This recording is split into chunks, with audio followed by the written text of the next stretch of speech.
today on draft night. Fox Sports NFL analyst Michael Vick joins us now. Mike, if you are the 49ers, which quarterback do you take? Who do you like? Jenny, I reiterate this once again for all the people who probably didn't tune in last week. Maybe they did, maybe they didn't. But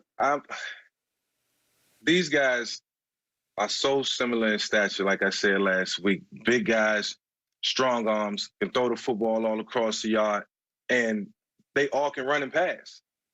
So that's why it's a difficult task right now to pick which quarterback should go where. You can, like I said last week, you can take Lance at 3. You can take you can take Fields at 3. All these guys. The only difference in these guys was the teams that they played for, the uniforms that they wore. Now, I'll be remiss if I didn't answer the question and who I would draft personally, at number 3. I would take Justin Fields, 6'3", 230, run a 4.40. Now, I can envision in my mind what the offense can look like because, I'm a guy that played in a lot of different offenses, so I know offense. But when you look at Kyle Shanahan and what he's able to do with any style of quarterback, I think this would be a gem for a guy like him to have a guy who can move. Think about RG3 and what they did. They still had unfinished business. If it wasn't for RG3 getting hurt, then I think the Washington football team would have went a long way. But, when you look at this quarterback class, all these guys are so similar. It's so difficult to pick which one you should take because they all look the same. It's nothing different about any of these quarterbacks other than Justin Fields running a 4.40 and you being able to do some things with him in the run game that might, transcend the position and continue to transcend the position on offense. So, that alone, Jenny, I gotta ride with Justin Fields if I'm the coach of the San Francisco 49ers, if I'm Kyle Shanahan, but obviously he's shown that he can win with a quarterback like Matt Jones. He can win with a quarterback like Trey Lance. I mean, he can win with any type of quarterback. He won with Kirk Cousins. He won with Matt Ryan, and he won with RG3. So it's got to be more difficult for him than anybody in the world because he only get one shot to do this, and I know he want to get it right. But honestly, he can't lose. When you look at this, I equated Mike to the West Coast offense, and you played the West Coast offense. You played that under Andy Reid. You look at the guys. Here are the guys: Montana, Steve Young, Elway, Favre, Rodgers, Mahomes, Peyton Manning, Matt Ryan. All won MVPs, all won Super Bowls with the exception of Matt Ryan.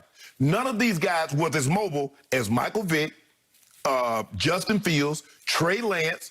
So you need some mobility. But it's not the predetermining factor. Mike, when you was with Andy Reid, Andy wanted the ball to come out quick. He wanted the ball to come out accurate because it's all about getting the ball in the guy's hand and letting them do something with you. You run the football, and it makes the field a lot easier because you run it and then you play action off of it. I go back to that Monday night game. I think you will concede that was the best game that you've ever played in your life. The way you threw the ball, the way you ran the ball on that night, I don't know if we've ever seen a quarterback have a night like that. But what was it about that situation, Mike? If you can go back and look at it, because I think the thing is, I do believe Trey Lance and Justin Fields are more athletic than Mac Jones. But when you look at how quick the ball comes out of Mac Jones' hands, and you look at the accuracy in which he throws it with, I think that's what Kyle is looking at. So when you go back and put yourself into that offense, and you're more like a Justin Fields, you're more like a Trey Lance, what would you say to a guy that says, well, but you look at Mac and his accuracy and the ball release, how quickly it comes out of his hands? Well, Shay, I'll just say this, man. In terms of all these quarterbacks, like, they all going to end up in different places and in different offenses. And I said last week, too, whoever lands in the hands of Kyle Shanahan is going to be extremely lucky, because of the coaching that you're going to receive and all the experience that's going to come along with that. So in terms of these guys, this is going to be how they're taught. And, obviously guys who understand the offensive game and what it consists of and what needs to happen to win football games. But some of these guys are going to look better than the others, for a long time. And that's just the way it is. And it's because of the coaching that they're going to receive. So I can only lean on that. I know what Kyle brings to the table. I watched him with various quarterbacks.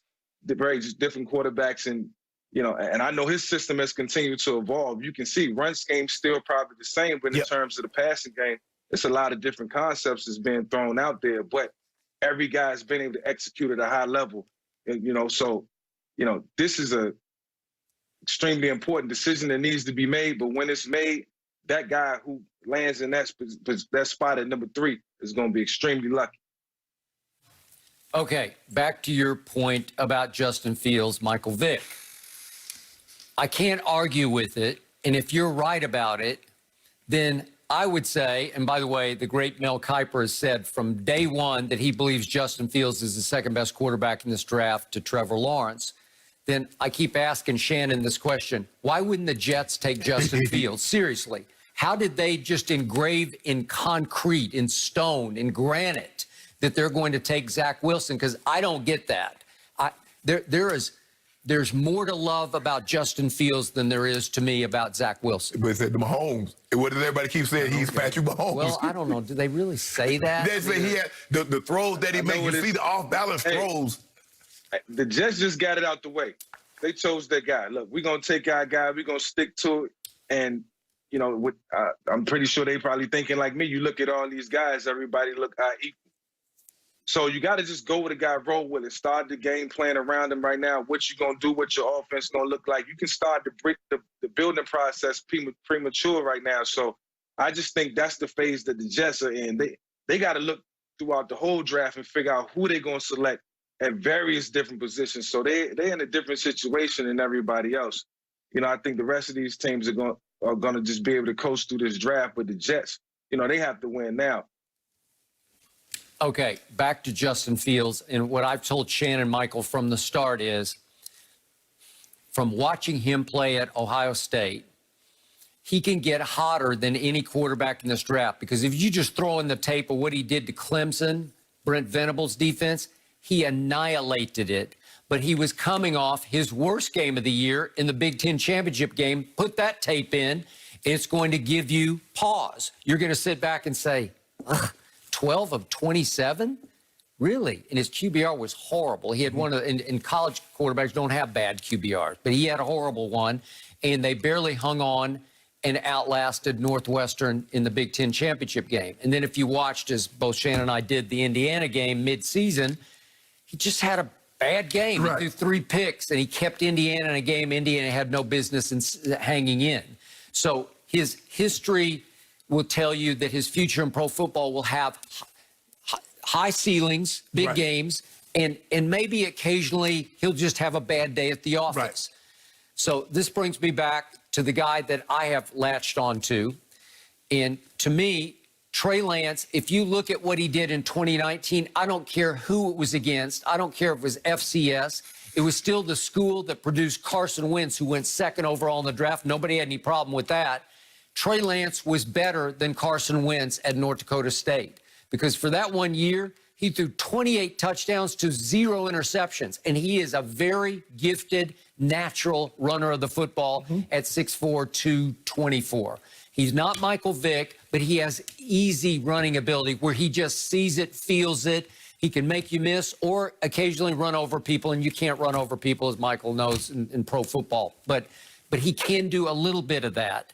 And he's got the strongest arm in the draft. And that year he completed 67% of his passes, and all he did was win every game. He went 16-0, won the national championship game.